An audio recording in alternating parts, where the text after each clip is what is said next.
जय माँ। आज हम लोग एक नया कैंटो शुरू करने वाले हैं, बहुत ही अद्भुत कैंटो।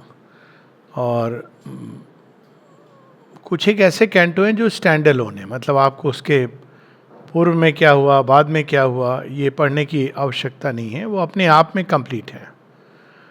तो उनमें से एक कैंटो जो कई मायनों में सावित्री के सबसे अद्भुत कैंटोज में से एक है, वो है द सीक्रेट नॉलेज। ये बुक 1 कैंटो 4 है।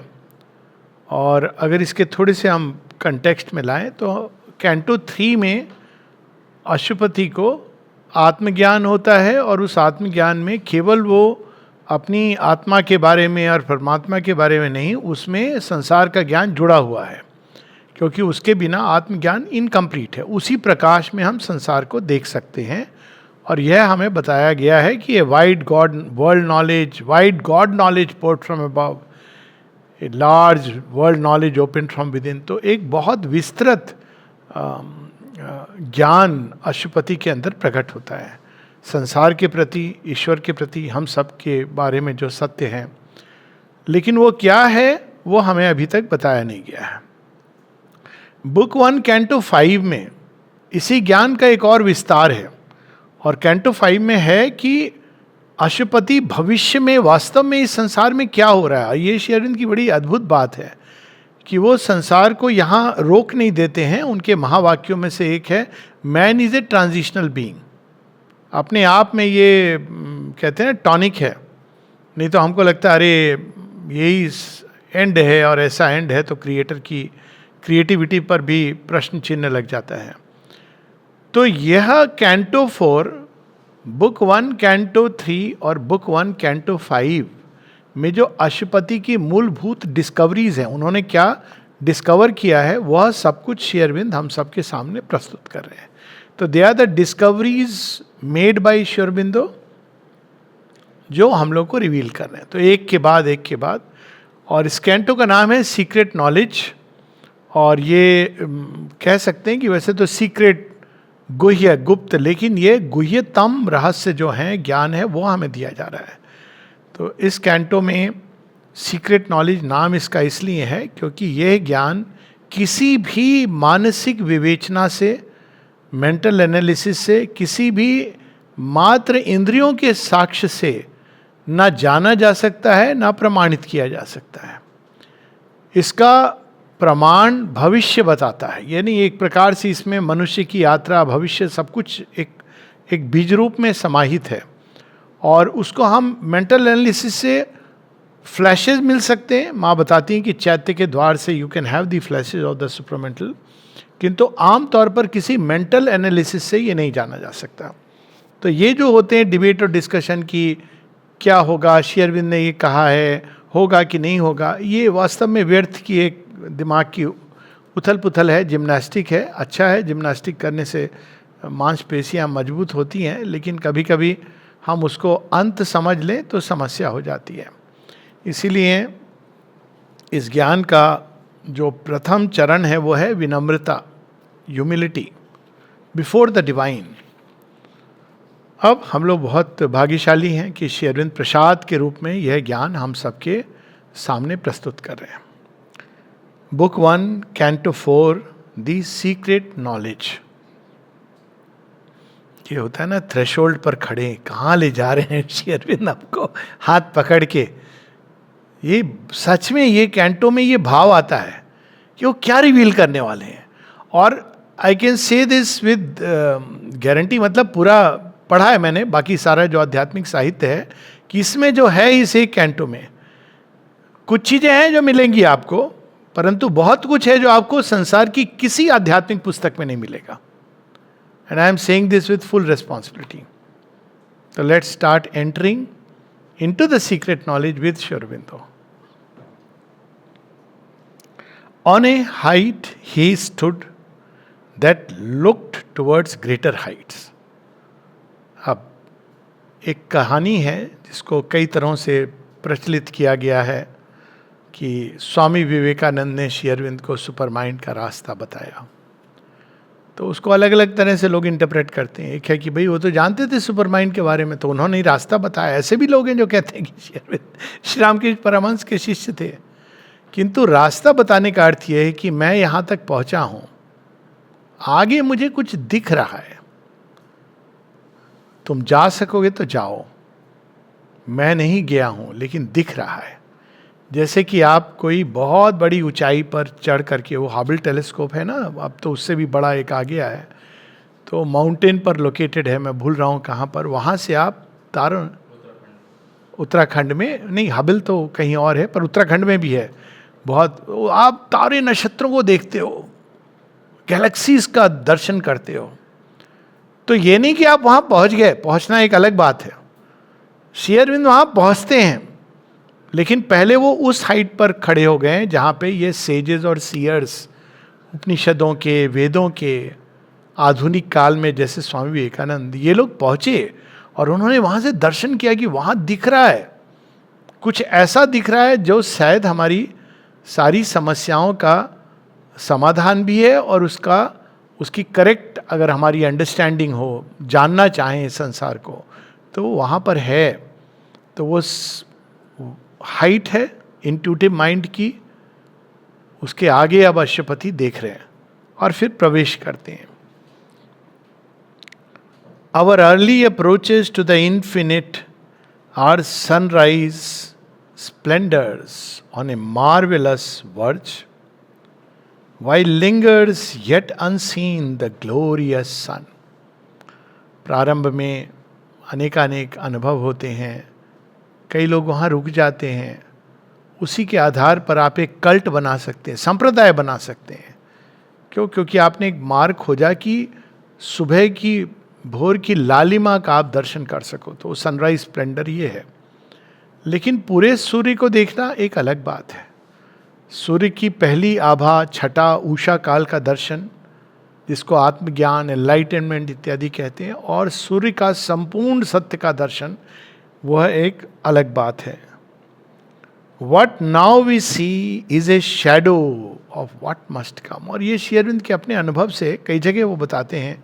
किसी ने उनसे पूछा कि आप तो वो कह रहे हो जो पहले किसी ने नहीं कहा, तो क्या ये गलत नहीं है? श्री अरविंद कहते हैं यदि वो कहना गलत है जो पहले किसी ने नहीं कहा, तो फिर तो मेरे से पहले अन्य लोगों ने भी यह पाप किया है। जैसे बुद्ध ने वो कहा जो उनके पहले किसी ने नहीं कहा था, और फिर वो बताते हैं श्री कृष्ण ने वो कहा जो पहले किसी ने नहीं कहा था, स्वयं चैतन्य महाप्रभु ने वो कहा जो पहले किसी ने नहीं कहा था।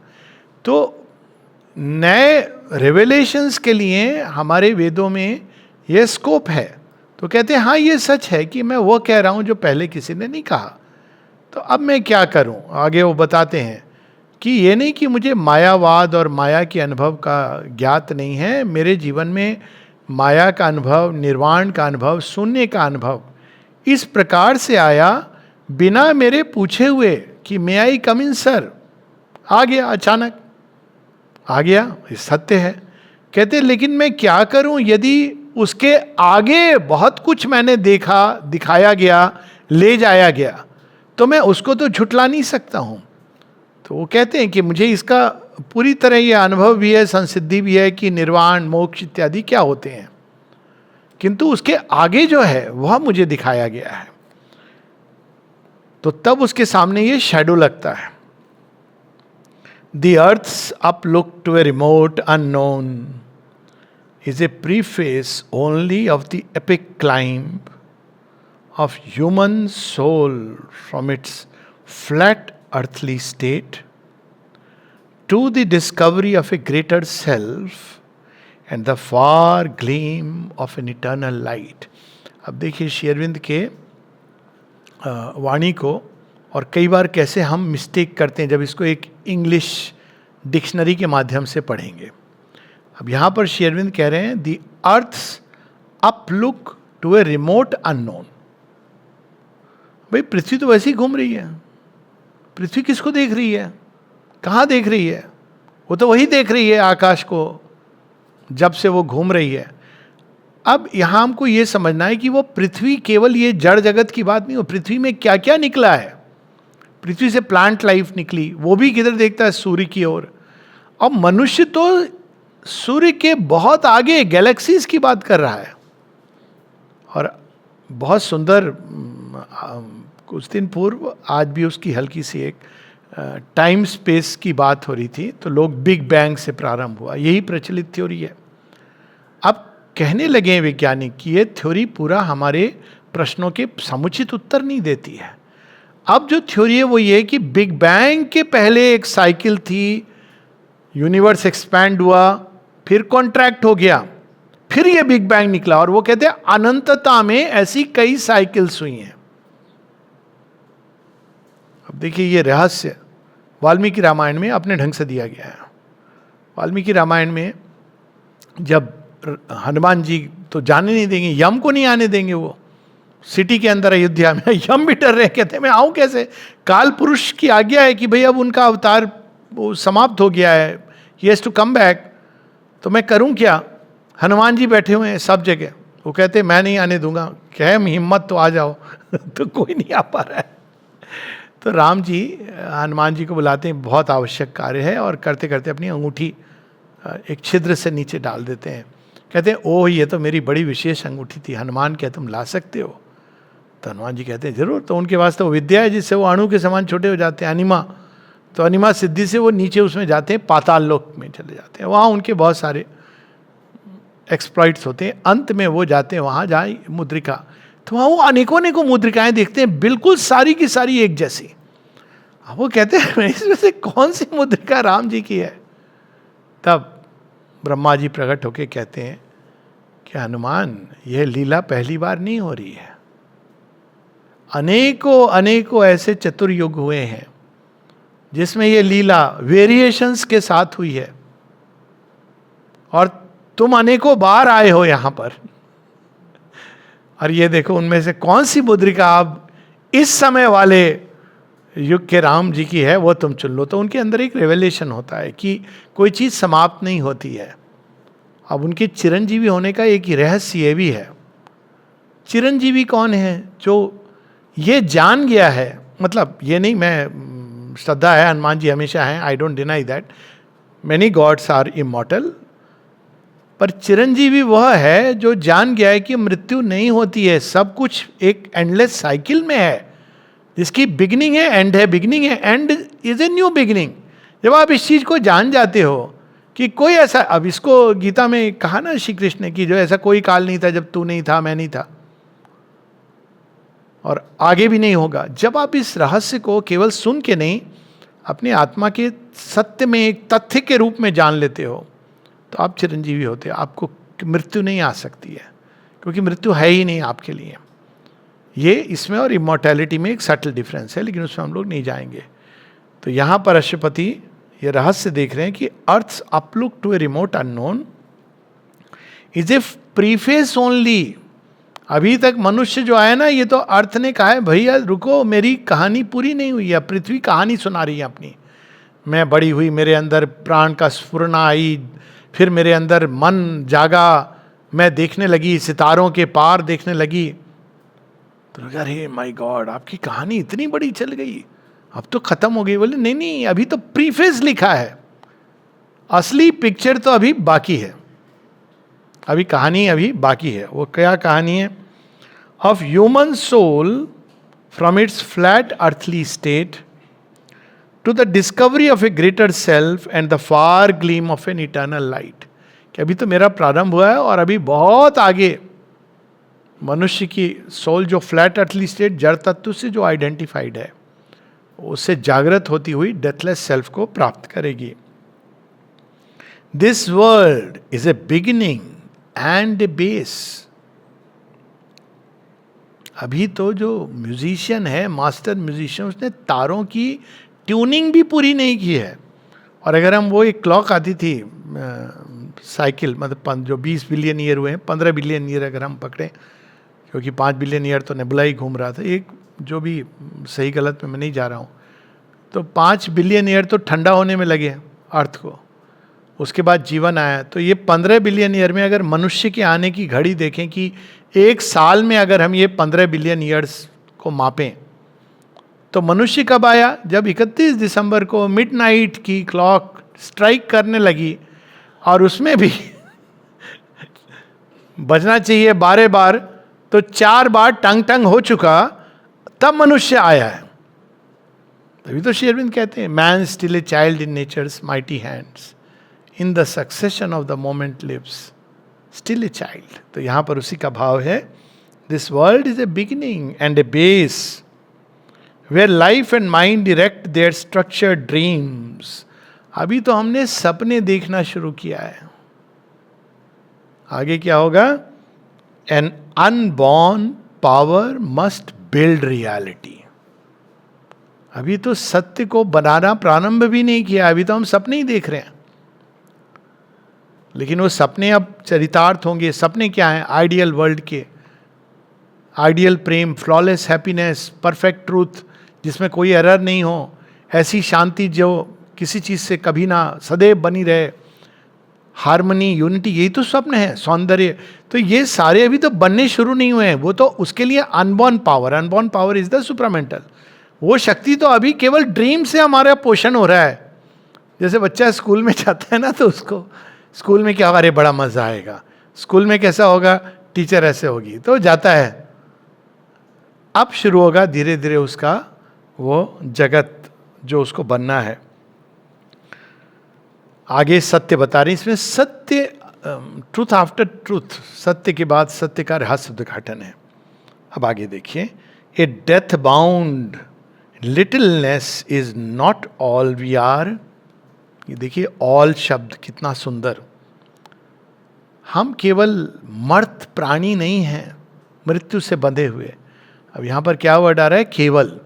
हाँ, ये सत्य है हमारे शरीर का, अभी का, लेकिन ये हमारा पूर्ण सत्य नहीं। इसीलिए तो यहां पर ये नहीं कह रहे Shri Arvind, a death bound littleness is not what we are. हाँ है मृत्यु, वो झुठला नहीं रहे। ये श्री अरविंद की ब्यूटी है, इसको स्पिरिचुअल रियलिज्म उन्होंने कहा है। A death bound littleness is not all we are, immortal our forgotten vastnesses await discovery in our summit selves, unmeasured breadths and depths of being are ours। कहीं ना कहीं हमारे अंदर एक विस्मृत स्मृति के रूप में एक शांग्रीला, एक ज्ञान गंज, क्या क्या लोगों ने बनाए हैं, एक ऐसे कैलाश की भूमि, ये मनुष्य के अंदर कहीं ना कहीं है, जहाँ से हम गिरे हैं। यही कहानी आती है ना, फॉल ऑफ मैन। तो वो है कहीं ना कहीं उसकी विस्मृति के रूप में एक स्मृति,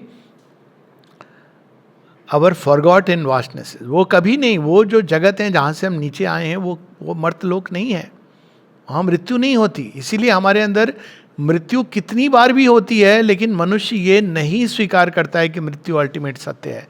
ये अर्थ है किमाश्चर्यम का। किमाश्चर्यम जो युधिष्ठिर को अंतिम प्रश्न करते हैं यक्ष, तो उसका ट्रेडिशनल मीनिंग ये है कि भाई युधिष्ठिर कह रहे हैं कि देखो भैया, यक्ष मनुष्य कितना मूर्ख है, रोज देखता है मरते हैं लोग, लेकिन वो ये मानता है कि वो इमॉर्टल है। यह मीनिंग इतना सरल नहीं है, ऐसा सिंपल क्वेश्चन यक्ष नहीं पूछेंगे।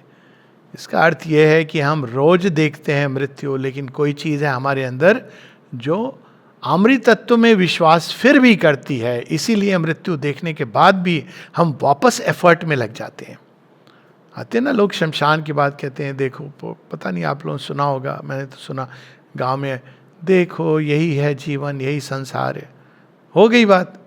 उसके बाद 5 मिनट, अच्छा रात को आज खाना क्या बन रहा है, फिनिश्ड, हो गया आपका वैराग्य।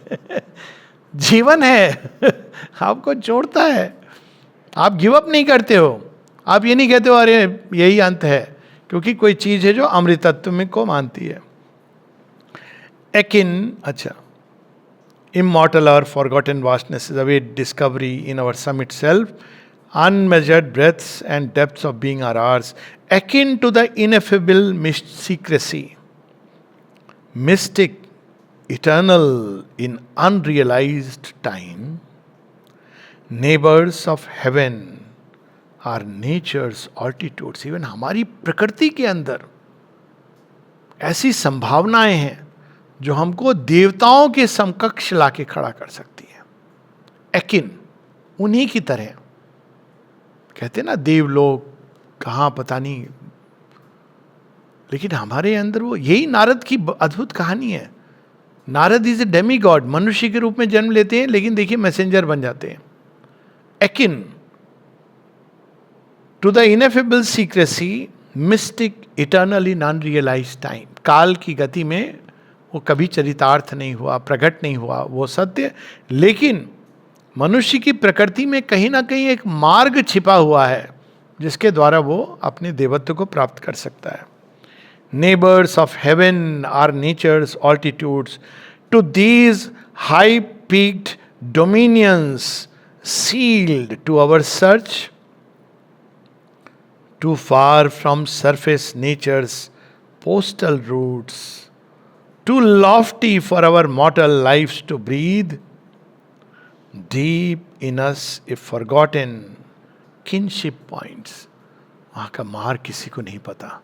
अब बोलिए, अब कोई बोलेगा मैं माउंट एवरेस्ट जाना चाहता हूँ, आप क्या बोलेंगे?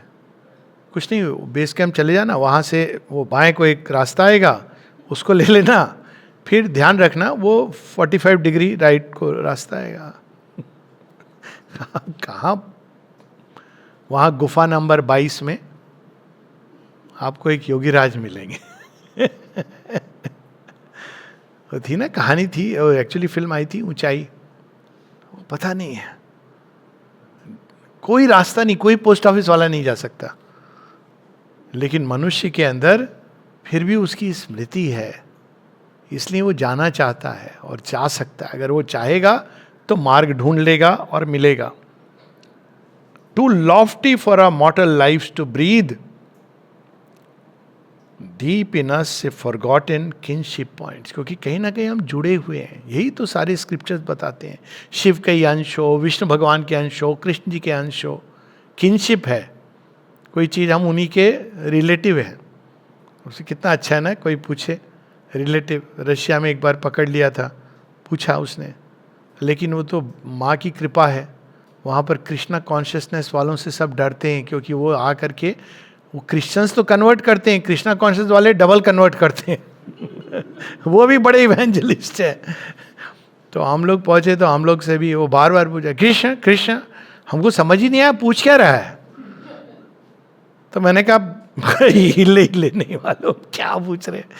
तो मैंने कन्विक्शन से बोला नो, बिकॉज मुझे नहीं समझ आया ये पूछ क्या रहा है। तो मुझे लगा जो समझ ही नहीं आ रहा उसका आंसर नो होगा।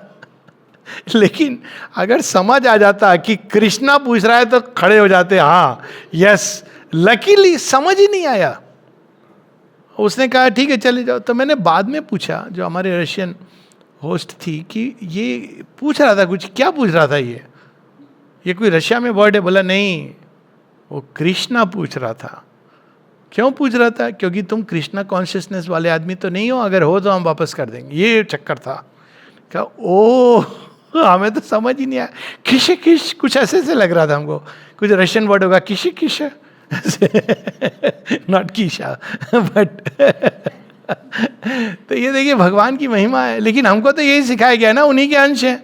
अब हम कैसे बोल देते? अगर हम सुन लेते कि भाई तुम कृष्णा के लोग हो, तो हम कैसे बोलते कि नहीं है? हम तो बोलते हैं जो आप मर्जी करो, करते हैं वो। एक बार दूसरी स्टोरी बड़ी इंटरेस्टिंग, ईरान में हमारे एक मित्र, अब तो ऑरोविल में आ गए, डॉक्टर सर्जन, तो गए तो वहाँ तो उन्होंने खोला, देखा जैसे ही भगवत गीता उन्होंने फेंक के जला दी, जो भी थी चीज़ें वो तो दे थ्रो अवे। फिर इनके उसमें से निकली शिव पार्वती का एक चित्र। उसको उनको समझ नहीं आ रहा ये क्या है, क्या करें, पहले समझ ही नहीं आ रहा कि ये क्या है। तो उन्होंने कहा कि हुज पिक्चर इज दिस। अब इसके देखिए हाजिर जवाबी, कहता है कि माय पेरेंट्स। वो देख रहे हैं कैसे पेरेंट है, गले में सांप बांधे हैं, गोदी में हाथी की सूंड का बच्चा। अंत में उनको नहीं समझ आया, बोले ओके ओके ओके। इंडिया के बारे में बहुत कुछ प्रचलित है ना, कि वहाँ पे बड़ी विचित्र चीजें होती हैं, क्या पता इंडिया में ऐसे पेरेंट्स होते हो। तो ने कहा ओके ओके, रियल स्टोरी है, एक शब्द एग्जेजरेशन नहीं है। उन्हीं व्यक्ति ने मुझे बताया, अब तो ऑरोविल में है, इट इज साक्ष्य तो ही सेड पेरेंट्स. अब हम लोगों के लिए वो पेरेंट ही हैं. मुझसे किसी ने पूछा कि ये किसकी फोटो है, माँ श्री अरविंद की है. तो वो सारे वो वोक कल्चर प्रभावित. मैंने कहा पेरेंट्स. तो बोले हुज पेरेंट्स. ये तो अच्छे माने भारतीय थे, सभ्य थोड़े वो थे. भारतीय सभ्य होते हैं, सबसे सभ्य. तो वो बाहर का नहीं जाओ मैनर वैनर में. तो उन्होंने पूछा कि किसके पेरेंट्स, तुम्हारे या कविता के. मैंने कहा दोनों के. तो उसको और कन्फ्यूजन हो गया. फिर वो कहता है ओके पता नहीं तो भाई हमारे लिए तो पेरेंट्स ही हैं. हम सब एक दूसरे की, इसलिए गुरु बंधु, इस समय हम कल्चर में ग्रो करते हैं.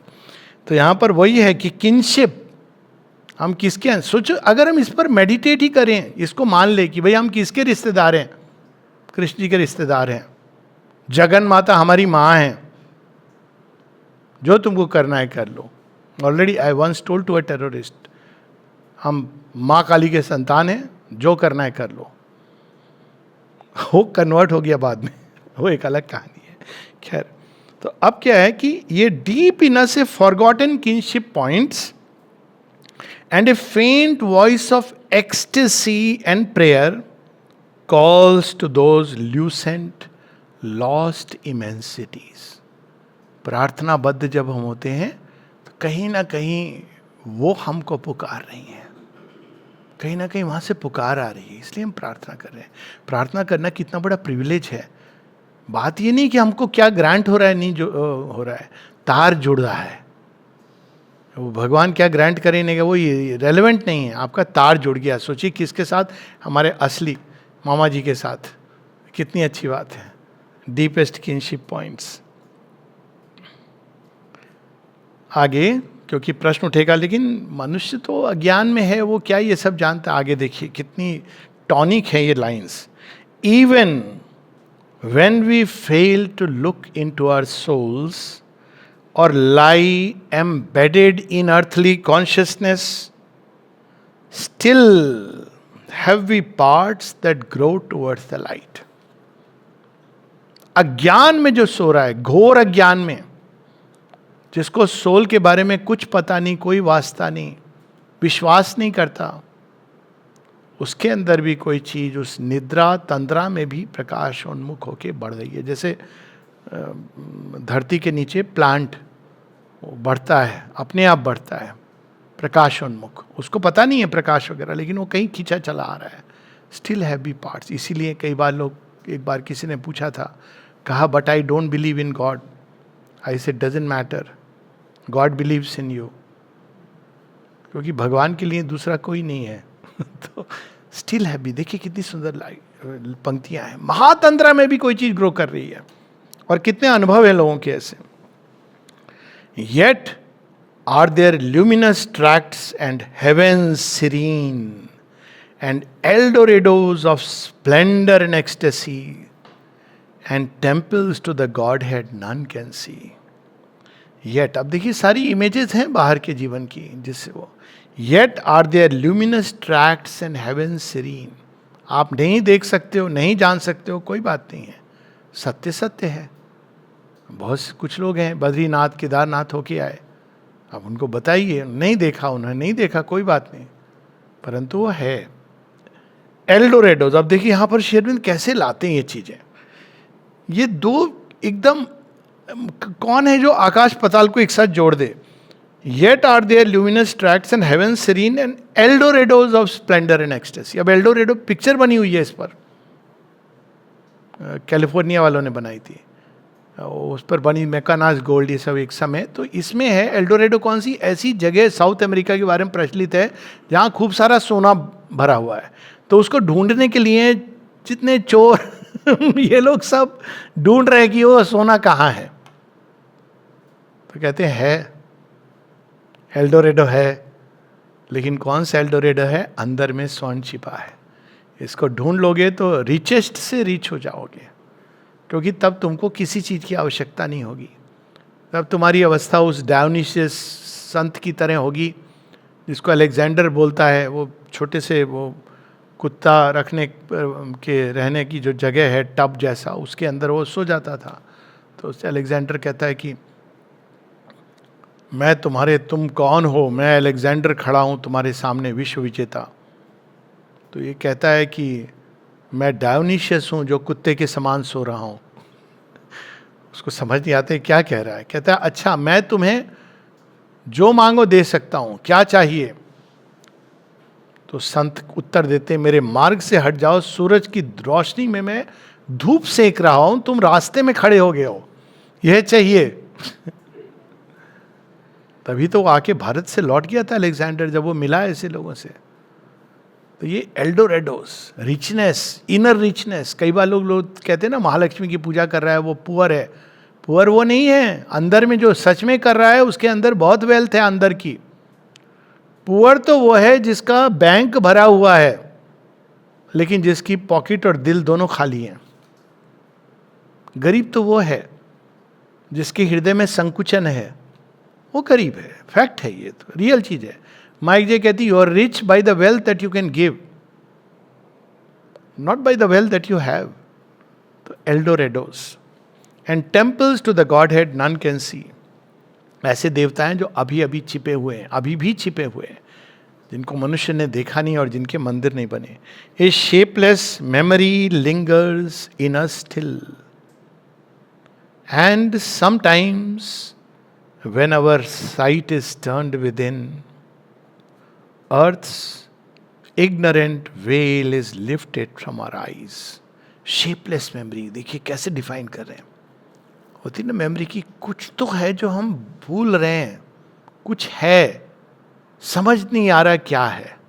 शेपलेस, कोई चीज है जो अंदर में आपको, जिसकी खोज है मनुष्य को। कई लोग ऐसे कहते हैं कि है लेकिन मालूम नहीं क्या खोजें, कहाँ जाएं। तो शेपलेस मेमोरी लिंगर्स, लेकिन वो स्मृति है, कचोट रही है अंदर से। और कोई कोई ऐसे क्षण होते हैं जब पृथ्वी के जो डेंस जड़ तत्व की जो जन्म जात अंधे हैं हम, कैटरैक्ट है, कुछ देर के लिए वो हट जाता है पर्दा, और तब क्या होता है? There is a short miraculous escape. This narrow fringe of clamped experience we leave behind, meted to us as life, our little walks, our insufficient reach. अभी कोई बता रहा था मुझे, कुछ दिन हुए तो बता रहे थे पहली बार जब वो आश्रम आए तो, अगेन ये नहीं कि हर किसी को कोई एक्सपीरियंस होगा समाधि पर, ये इंपॉर्टेंट नहीं है, पर वो आए ऐसे चले आए। कई बार जब हम कुछ नहीं सोचते हैं कि क्या होगा क्या नहीं होगा, तो उन्हें किया, सिर अपना झुकाया, सब कर रहे थे तो उन्होंने भी कर दिया। फिर उनको वहाँ लग रहा है कि मैं कहाँ हूँ।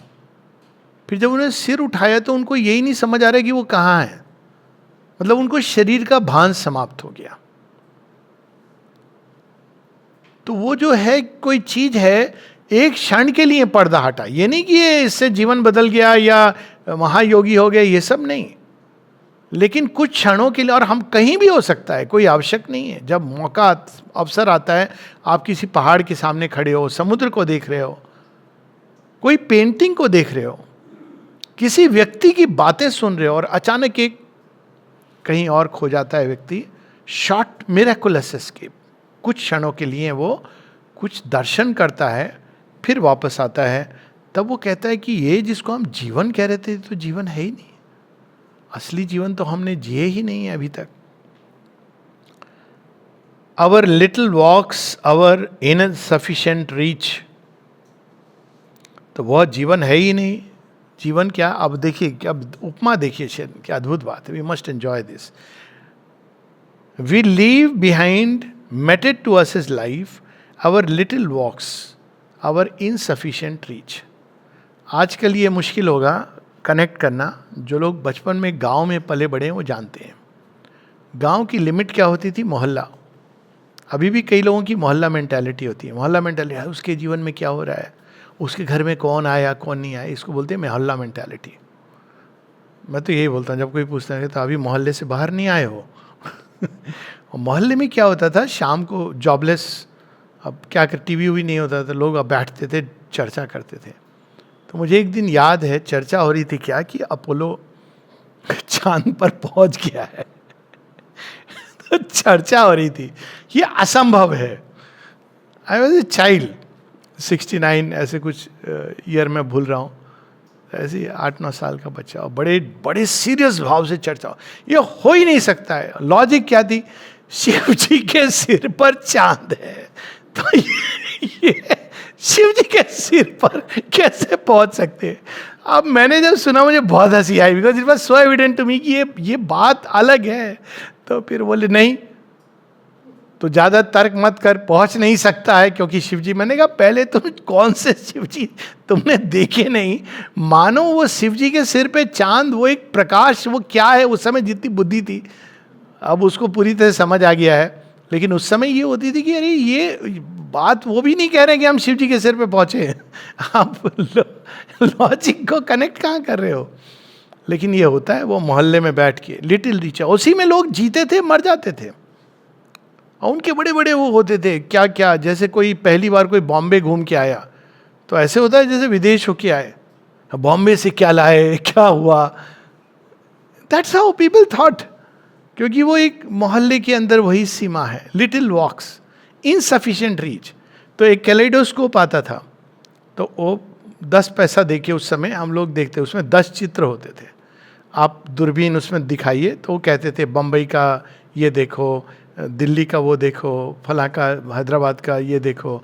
तो हम लोग 10 चित्र देखते थे 10 सिटी के, तो बहुत खुश होते थे कि हमने 10 सिटी देख ली। रियली बच्चे के लिए बहुत बड़ी बात है कि आपने ये 10 सिटीज देख ली, आप थोड़ी कुछ देखा है, पर लिटिल वॉक्स इनसफिशिएंट रीच, यही है, इसी को समझते थे कि बहुत कुछ है। और तब पता चलता है देखा तो अभी है ही नहीं, शुरू ही नहीं हुआ है देखना। Our souls can visit in great lonely hours still regions of imperishable light. एकांत, एकांत प्रिय होना पहला लक्षण है कि इस आध्यात्मिक जीवन के लिए व्यक्ति तैयार है। जो एकांत से डरता है, एकाकी होने से घबराता है, वो तैयार नहीं है। उसको कुछ ना कुछ चाहिए, लोग चाहिए, फ्रेंड्स चाहिए, फेसबुक चाहिए, व्हाट्सएप पर हर समय किसी न किसी से कांटेक्ट चाहिए, कुछ नहीं तो कैजुअल नंबर लगा लो, और ऐसे भी लोग हैं जो बात करेंगे आपसे। और ये लोनलीनेस इतनी अधिक है अमेरिका जैसे देश में, इंग्लैंड जैसे देश में, कि वहाँ पे इसके पैसे दिए जाते हैं। अब मैं भूल रहा हूँ कितना तनख्वाह, एक लेडी का यही काम था, कुछ $200 या कुछ पर जो भी मिलता था उसको, क्या केवल कोई रैंडम नंबर है रहेगा, कोई कॉल करेगा, आप उठा लेना, अकेला महसूस हो रहा है व्यक्ति, बात करेगा, आपको कुछ नहीं मालूम है लेकिन आप बात कर लेना। देखिए हम लोग तो एकाकी में बड़ा आनंद लेते हैं, क्योंकि लोनली आवर्स में भगवान मिलते हैं। बहुत अब यहाँ लोनलीनेस, क्राउड में भी लोनलीनेस है। गीता का ज्ञान युद्ध क्षेत्र में दिया गया। यहाँ ये बात नहीं हो रही कि घूम के आप कहीं छिप जाएं, ऐसी जगह कोई नहीं है। आप फॉरेस्ट में भी जाएंगे, ढूंढ लेंगे लोग। एक बार मेरे मन में एक कीड़ा काटता था बहुत, कोई ऐसी जगह जहाँ कोई नहीं जानता हो।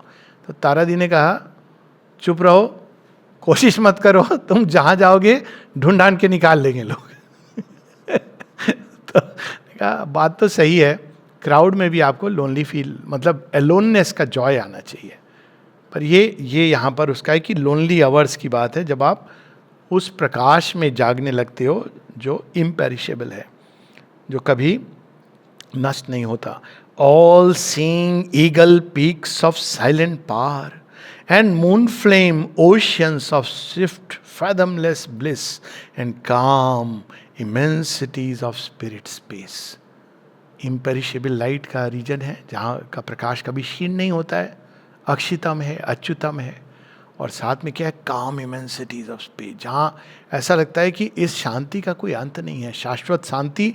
वैसे ही वहाँ पर ब्लिस है, moon flame oceans of swift fathomless bliss, ऐसा आनंद जिसमें जितना डूबो उतना डूबते चले जाओ, उसका अंत नहीं है। और साथ में साइलेंट पावर, ये जो 4 एस्पेक्ट्स है, ज्ञान का, आनंद का, शांति का, शक्ति का, और जिसकी कोई सीमा नहीं है। यानी ये भगवान का सच्चिदानंद का एक श्री अरविंद दूसरे तरह से बता रहे हैं। ईगल क्या होता है? ईगल से क्यों? All seeing eagle peaks. Eagle एक ऐसी चिड़िया है जो एक क्षण में उसका विजन ग्लोबल है। वो सामने देख रही है, गति माप रही है, नीचे अपने प्रे को देख रही है, शिकार को, और वो झट से नीचे आएगी। उस सब कैलकुलेटेड है उसके ब्रेन में, सब कुछ। और एक क्षण को मछली बाहर नहीं निकली है। वो बेचारा नहीं है वो भी, पर वो धूर्त किंगफिशर, क्या बोलते हैं उसको, बगला, वो बेचा बैठ के ध्यान लगा रहा है इतनी देर। अभी निकलेगी, उसको पता नहीं है ईगल ने ताक लगा ली है। वो बगला इसके पहले कि वो देखे तब तक जो ईगल है उसने उसको झपट्टा मारा, पकड़ के ले गई। आदमी को, बच्चों को ले जाता है ईगल, पावरफुल होता है वो।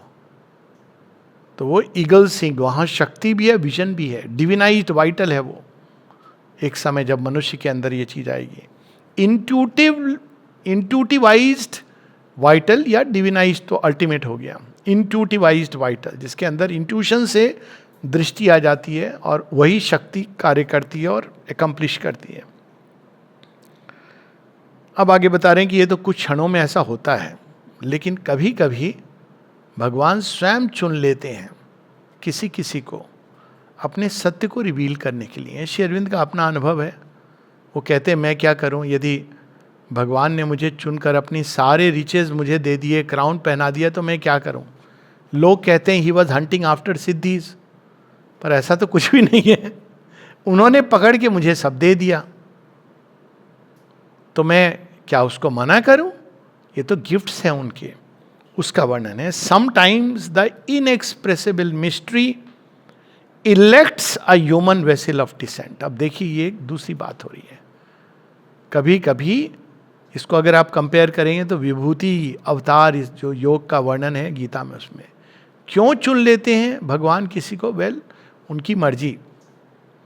कुछ हैं जो लोनली आवर्स में दर्शन मात्र पाते हैं, लेकिन किसी किसी को भगवान चुनते हैं, ये अंतर है। तो जब चुनते हैं तो क्या होता है? A breath comes down from a supernal air, a presence is born, a guiding light awakes, a stillness falls upon the instruments. तब अपने आप अंदर में भगवान की उपस्थिति, ये बिना प्रयास के एक कृपा है। इसकी लॉजिक होती कृपा की, लेकिन वो लॉजिक मनुष्य के उससे छिपी रहती है। अर्जुन ये पूछते हैं कि आपने मुझे क्यों चुना है, मुझे ये सब अभी क्यों बता रहे हो, अभी युद्ध क्षेत्र में? बड़े बड़े यहाँ ऋषि मुनि हैं, तपस्वी हैं, आप ऐसे कहता नहीं है, लेकिन मन में कि आप हो कौन, ये सब मुझे क्यों बताया जा रहा है? वो भी क्या, विवस्वान को मैंने योग दिया था। भाई विवस्वान तो सूर्य हैं। तो अर्जुन को भी आश्चर्य होता है कि ये मुझे क्यों बता रहे हैं। मतलब Arjun is very regular normal person, but he is very good in his work. और कृष्ण के प्रति उनका एक पूरी ट्रस्ट है, पर वो जानते नहीं है अर्जुन की कृष्ण भगवान है। कहते ये सब आप क्या बता रहे हो? तब वो रिवील करते हैं कि कैसे वो युगों युगों में दोनों ने नर नारायण के रूप में युद्ध लड़े हैं। ये गीता में नहीं बताते हैं, लेकिन अन्यत्र बताते हैं कैसे उन्होंने युद्ध लड़ा है साथ में। अर्जुन तो सब भूल गया है। तो श्री अरविंद के साथ है कुछ लोगों का जिनको कहते हैं हाँ we wait together in the battle of the ages. Sometimes the inexpressible mystery elects a human vessel of descent, a breath comes down from a supernal air. Breath क्या है? वो शक्ति का प्रतीक है, फोर्स। तो वो ऐसे लोगों को ड्राइव करने लगती है और उनके अंदर एक प्रकाश जो उनको गाइडेंस अपने आप अंदर से खुलती है। और तब क्या होता है? A stillness falls upon the instruments. जो छटपट छटपट छटपट सारे समय मन प्राण शरीर अपने आप वो शांत हो जाते हैं। Fixed motionless like a marble monument, stone calm, the body is a pedestal supporting a figure of eternal peace. सहज समाधिस्थ हो जाते हैं ये लोग। इसमें अलग अलग अनुभव हैं भगवान के। एक है कि अचानक एक भगवान की शक्ति उतरती है और स्टिलनेस आ जाती है, और स्टिलनेस में आपके पास कोई चारा नहीं रहता है सिवाय इसके कि आप खड़े खड़े बैठ के जो भी अवस्था में हो, वॉकिंग लेते हुए आप एक समाधिस्थ अवस्था में प्रवेश कर जाते हो। ये एक प्रकार का अनुभव है। कुछ एक अनुभव बता रहे हैं जो होते हैं कृपा से। दूसरा क्या होता है, अब क्यों दूसरा, क्योंकि और करके आएंगे, और a revealing force sweeps blazing in out of some vast superior continent. Knowledge breaks through, trailing its radiant seas, and nature trembles with the power, the flame. या ज्ञान का कोई द्वार खुल जाता है. ये सब है इलेक्ट से ह्यूमन वेसल. भगवान खोलते हैं अपनी कृपा से. क्यों खोलते हैं यहां नहीं बताया जा रहा है. अशुपति के जीवन में ऐसा ही हुआ है. और वो ज्ञान का जब समुद्र खुलता है तो जो क्षीर सागर में दुर्लभ से जाके वो क्षीर सागर ओशन ऑफ मिल्क पोर होने लगता है, रेडियंट स्ट्रीम्स के साथ उस व्यक्ति के अंदर उतरने लगता है. और उसके अंदर वो शक्ति होती है ज्ञान के साथ में, और उस शक्ति को, प्रकृति को संवरण करना कठिन होता है. तो प्रकृति ट्रेम्बल करने लगती है, सिहरन जाती है. क्योंकि प्रारंभ में इसीलिए स्ट्रांग होने की जरूरत नहीं, तो माथा अलग हो सकता है, मतलब it can become a crackpot, divinely crackpot. So क्योंकि पूरी जो आपकी अंदर की व्यवस्था है, जो मन चला रहा था, कोई आया मन को कहा तू परे हट. अब मन के सारे जो यार्डस्टिक हैं, जो समझ है, जो सोच है, जो जीवन की सब खत्म हो गए. तो अब कोई और चीज आपको चला रही है, तो आपके कंट्रोल में आप नहीं हो, क्योंकि समवन एल्स. अब ये देखिए बड़ी डेंजरस चीज है, क्योंकि कई बार आपको लोअर फोर्सेस भी पूरी कंट्रोल में ले सकती हैं. इसलिए आगे भी बता रहे हैं, a greater personality sometimes possesses us which yet we know is ours. तो ये उच्चतर चेतना या कोई डिवाइन बीइंग या स्वयं भगवान, ये होता था ना चैतन्य महाप्रभु के साथ. एक बार जब उनके अंदर जब कृष्ण का भाव ऐसा प्रबल आ गया कि सुदर्शन चक्र लेके कि अभी मैं इसका नाश कर दूंगा, जगई मगई की कहानी है. तो ग्रेटर पर्सनालिटी, उस समय कौन बोल रहा है मुख से, कौन कर रहा है ये मालूम नहीं होता. समटाइम्स ए ग्रेटर पर्सनालिटी जो हमें पजेस कर लेती है, और हमको लगता है कि ये कोई और है या शायद ये मैं ही हूँ, और कुछ क्षणों के बाद चली जाती है. Sometimes a greater personality sometimes possesses us which yet we know is ours, or we adore the master of our souls. या फिर हम कहते हैं कृष्ण कृष्ण कृष्ण कृष्ण, माँ माँ माँ माँ श्री अरविंद, माँ श्री अरविंद, माँ श्री अरविंद. ये नहीं कि बाहर से बोला जा रहा है, अंदर में रम जाता है मन उनमें, क्योंकि आपको पता चल जाता है कि यही तो मेरे स्वामी हैं, यही तो सखा है. ये कोई बता नहीं रहा है, कोई नहीं आपको समझा रहा है. वो भगवान की छाप आपके पास कोई निरुपाय हो जाती है उसके सामने. फिर क्या होता है जब ये सब होता है? Then the small bodily ego thins and falls. शरीर से जो जुड़े हैं, मैं ये हूं, अब तो बूढ़ा हो रहा हूं, थोड़ा बालों का रंग रोगन कर लूं, कुछ विटामिन ई खा लूं, चेहरे की चमक बढ़ा लूं. पुरुरवा की कहानी, पुरुरवा नहीं, उनके पिता ययाति पुरुरवा भी है, जो यंग रहना चाहते थे हमेशा. भगवान ने कहा ऐसे तो नहीं मिलेगा, लेकिन तुम्हारा कोई अगर तैयार हो तुमको आधा यौवन देने के लिए तो हो सकता है. तो पूछते हैं सबसे, वाइफ से पूछते हैं तुम दोगे, कहते हैं काय को, तुम एंजॉय करोगे, मुझे ऐसे नहीं. वाइफ ने मना कर दिया, कहते ये अच्छी बात है, you will become young and do all kinds of nonsense. अब तुम मुझसे ही मांग रहे हो यंग एज, नो वे. वाइफ भी बहुत शर्मिष्ठा. फिर बच्चों से पूछा, उसके बाद हिम्मत नहीं हुई दूसरी वाइफ से पूछने की. फिर वो बच्चों से पूछा, बच्चे कहते डैड हैव अ हार्ट, हमने जिंदगी जीनी शुरू नहीं की है, आप कैसे पिता हो, आप अपने यंग होने के लिए हमारी यंग एज छीन रहे हो. पुरुरवा कहते हैं, पुरुरवा पर श्री अरविंद ने इमोर्टलाइज की है, उनकी पोयम है पुरुरवास, जो उर्वशी पुरुरवा के ऊपर है, वो साधारण नहीं है. तो पुरुरवा कहते हैं कि मैं तैयार हूं अपना आधा यौवन आपको देने के लिए. तो पिता बहुत प्रसन्न होते हैं, वो यौवन लेते हैं. बाद में उनको भी रियलाइज होता है कि मैंने व्यर्थ ही, लेकिन वो पुरुरवा को दिल से आशीर्वाद देते हैं जो फलित होते हैं कालांतर में। पुरुरवा पूरी जो कौरव और पांडव डायनेस्टी के वो ग्रेट ग्रैंड वो हैं।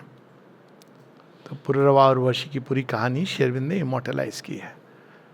लेकिन जब यह आप ये क्यों हो रहा है? क्योंकि बॉडी से आइडेंटिफाइड हो आप। अगर किसी स्पिरिचुअल मैन की ये पहचान, शरीर तो अलग अलग अवस्थाओं से, ये ठीक है शरीर के ऊपर कार्य करना है, लेकिन वो अलग चीज़ है। माँ कहती कई लोग आश्रम आके, वो श्री अरविंद ने कहा है कि you must look after the, because body is an instrument, वो सीधा शरीर की देखभाल में लग जाते हैं और जस्टिफाई करते हैं। माँ की वाणी है कि श्री अरविंद ने कहा है ना बॉडी का ध्यान रखना है, बॉडी का ही ध्यान रख रहे हैं और कुछ ध्यान नहीं रख रहे।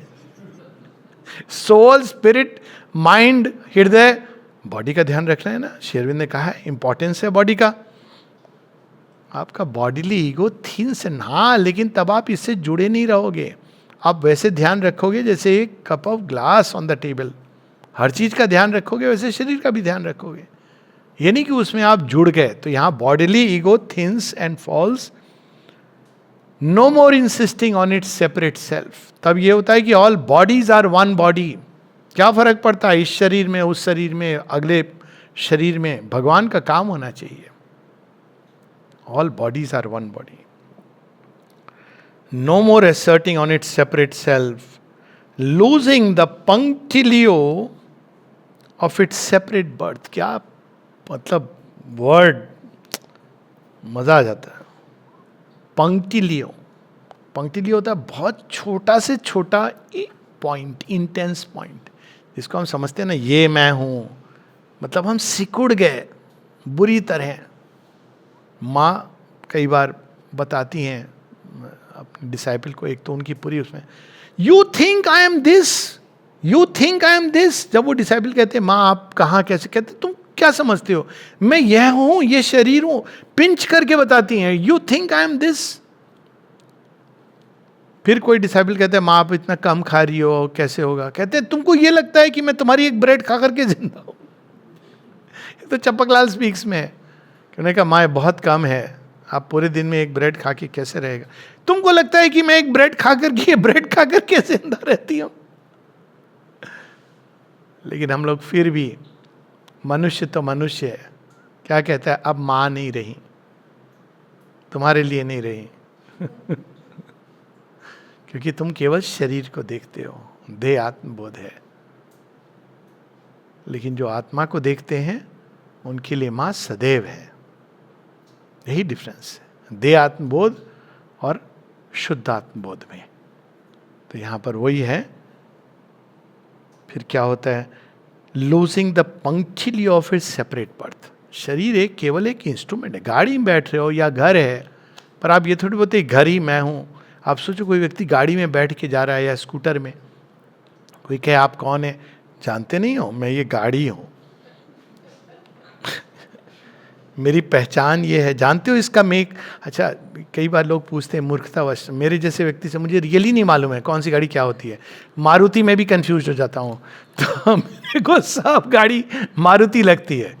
अब थोड़ा थोड़ा सीख गया हूँ कि ये 4 जो गोले होते हैं सर्किल जो ओलंपिक का, एक कम है वो कुछ होती है, कुछ होंडा सिटी या कुछ ये, क्योंकि वो बार बार वो गोले एकदम आपको दिमाग में बैठ गए हैं। Maybe I am still wrong, पर लोग अरे ये वो वाली गाड़ी है। अरे भाई बैठना है, गंतव्य पे जाना है, गाड़ी का इतनी यूटिलिटी है, what difference does it make? बड़ी गाड़ी में तो और भी प्रॉब्लम है, पांडिचेरी में आपको चलाने में मुश्किल होगी। तो गाड़ी थोड़ी मैं हूं, शरीर है, उसका एक प्रयोजन है, यात्रा के लिए जरूरी है, ओके, पर शरीर मैं नहीं हूं। तो यहां पर उसका है losing the punctuality of its separate birth. It leaves us one with nature and with God. जब आप इस देहात्मबोध से बाहर निकलते हो तो क्या डिस्कवर करते हो? यह मेरी प्रकृति है, ये मेरा घर, वो तेरा घर, किसी की ना लगे नजर, ये खत्म हो जाता है। सब घर में आप उसी आनंद से रहते हो। माता जी का घर, ऑफकोर्स ज़्यादा दिन रहोगे तो प्रॉब्लम हो जाएगी, उसको बड़े आदर से बुलाएगा। आप बोलोगे कि भैया मैं तो अपने घर जैसा रह रहा हूँ, तो 1-2 हफ्ते के आगे वो सोचेगा ये कहीं सीरियस। पर ये सच है, you feel at home everywhere because every house is mother's house. तो उसी प्रकार से पंक्ति जब ये खत्म हो जाता है सेपरेट वर्ड, तब हमको क्या डिस्कवर करते हैं हम? Leaves us one with nature. सारी प्रकृति, विश्व प्रकृति एक है. मेरी प्रकृति, तेरी प्रकृति, संसार का कोई ऐसा अवगुण नहीं जो आपके अंदर नहीं होगा, और संसार की कोई ऐसी संभावना नहीं जो सुंदर दिव्य संभावना जो हमारे अंदर नहीं है. तो आप ये जज करना, ये सब खत्म हो जाता है. नेचर. दूसरा विद गॉड, वो जो सर्वव्यापी है, सर्वत्र है, उसके प्रति हम जाग जाते हैं. करना क्या होता है? बस इतना करना होता है कि फेयर एंड लवली क्रीम लगाना बंद कर दीजिए. बालों को ये ब्लैक और ब्राउन और जो भी होती है मेहंदी वहंदी उसको बंद कर दीजिए. जितना कम इससे जुड़ेंगे. ध्यान रखिए, रोज सुबह उठ के स्नान करें, ब्रश करें, दुर्गंधित ना हो. वैसे अगर अच्छा चेतना अंदर रहेगी तो दुर्गंध नहीं आएगी, आपको कोई परफ्यूम की जरूरत नहीं रहेगी. और अच्छे से रहें, ठीक ठाक एक्सरसाइज करें, बस. इससे आगे जरूरत नहीं है. उसके आगे ये कार है, जा रही है, आपको ले जा रही है, इतनी देखभाल काफ़ी है. और जब हम शरीर से अपनी आइडेंटिफिकेशन समाप्त कर देते हैं, तब हम क्या डिस्कवर करते हैं? Leaves us one with nature and with God. Last की 3 लाइन पढ़ लेंगे. In moments when the inner lamps are lit. बाहर अंधेरा हो, ये हम लोग आजकल भूल गए. 24 घंटे बिजली की सप्लाई ने बहुत नुकसान किया है. मैं इसको थोड़े सीरियसली भी बोल रहा हूँ. आपके हाथ में साथ में सेल फोन आ गया, पावर कट नहीं है, और हम लोग तो बड़े हुए हैं उसमें. ये नहीं कि we should go back to that era, लेकिन 18 घंटे नहीं होती थी लाइट. तो क्या करते थे आप? सारे दिन आप खेल नहीं सकते हो, पढ़ने को भी इतना नहीं होता, तो बैठे रहते थे, तारे को देखते थे, कभी कहीं चले, क्योंकि you had time to reflect, time to wonder, time to think, time to cogitate, time to force meditate. So leaves us one with nature. तो in moments when the inner lamps are lit, आप विचारवान हो जाते हो. कई अभिप्सा seeking की अग्नि जाग जाती है कि अरे भगवान है क्या? आज हमने ये पढ़ा था, लेकिन सच में क्या है? And the lives cherished guests are left outside. आपको कहीं नहीं जाना है, जहाँ भी हैं आप भोजन कर रहे हैं, लोगों के बीच में हैं, लेकिन फिर भी आप अपने आप में रमे हैं. Life cherished guests. आप देखेंगे इतने व्यर्थ के डिस्कशन होते हैं जिनका कोई ना आगे है ना पीछे है. हो रहा है, आप आनंद से बैठे रहिए. Life cherished guests. बीच में थोड़ा हाँ हूँ करते रहिए, इस लोगों को ये ना लगे कि क्या हो रहा है. अगर मेनू कार्ड में पूछें कोई कि क्या आपको खाना है, अरे मेरा वही स्टैंडर्ड बुद्धि को क्यों लगाना है इसमें.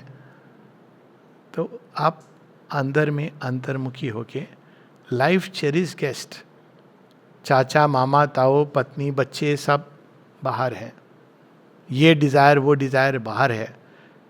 तब क्या होता है? Our spirit sits alone and speaks to its gulfs.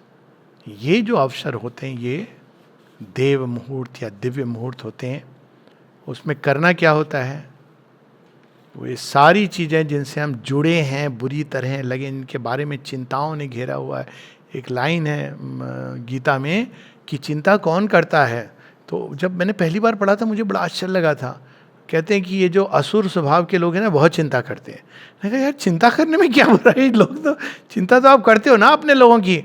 अब समझ आता है, हाँ सही बात है, आप कर लो, बैठ के चिंता कर लो. कभी कभी मैं कहता हूँ चिंता करनी, अच्छा ठीक है ऐसा करो, हम लोग बैठ के ना पूरे दिन चिंता करेंगे, देखें चिंता से कोई समस्या का हल होता है कि नहीं. चिंता अज्ञान, अंधकार, अश्रद्धा से जन्म लेती है. तो वो सारी जो, तो आप चेरिश्ड गेस्ट, इसका क्या होगा, मेरे बच्चे का क्या होगा. अरे आपके पास है चिंता करने से कोई फॉर्मूला मिलने वाला है? अचानक E = MC² आपके अंदर कौंधे का बच्चे का आप नहीं कर सकते ना. अगर आपके पास कोई ऑप्शन है तो यही है, भगवान से जुड़ो। वास्तव में कोई और ऑप्शन नहीं है, ऐसे भी नहीं है, फैक्ट ये है कि ऑप्शन नहीं है। तो life cherish guests are left outside, और अंदर के लैंप जला लेने। क्या स्विच कौन सा है लैंप का? Will and faith. एक और है जो दूसरा स्विच है, आइडिया। दिखाते हैं आइडिया, बल्ब के रूप में दिखाते हैं ना, क्या आइडिया। तो idea is the inner lamp, will is the switch and idea is the lamp. Idea क्या? All is God. अब देखिए, अंदर का लैंप जला, बच्चे कच्चे सारे बाहर चले गए, और तब क्या होता है? हम अकेले बैठे होते हैं, अक्सर बैठे होते हैं आसपास हम दोनों, मैं और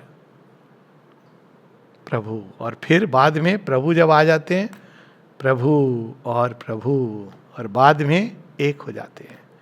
तो एक ऐसी सुंदर अवस्था है, spirit sits alone and speaks to its gulf. उसकी गहराइयों में जो छिपे हुए हैं भगवान, उन गहराइयों में प्रवेश करते हैं। जय मां।